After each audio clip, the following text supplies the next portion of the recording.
ఎందుకండి అలాంటి వాళ్లతో కలుస్తారు? వాళ్ళు మీరనుకున్నంత మంచివాళ్ళు కాదండి. మీరు చెప్పిన దానికి నేను వ్యతిరేకించడం లేదనుకుంటే దయచేసి ఈ మాటలు వినండి.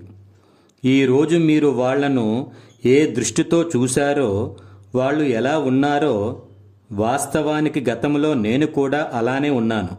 అయినా నాతో చాలామంది కలిసున్నారు, వాళ్లతో కలుపుకున్నారు. జీవితంలో నాలో పరిపక్వత వచ్చిన తరువాత అర్థమైంది వాళ్ళందరూ ఎలాంటి వ్యక్తిని భరించారో అని.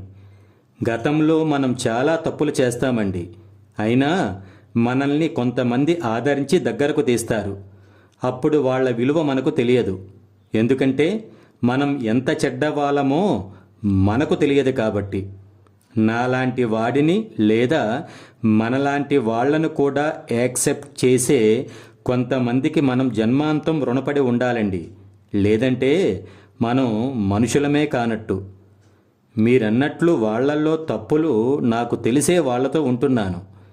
గ్యారంటీగా వాళ్ళు కూడా నాలా ఒకనాటికి ఆలోచిస్తారనే నమ్మకం నాకుంది. ఇలా తనేంటో తాను గుర్తించి ఇతరులను అర్థం చేసుకుంటూ వెళితే అంతా ఆనందమే కదండి. జై హింద్.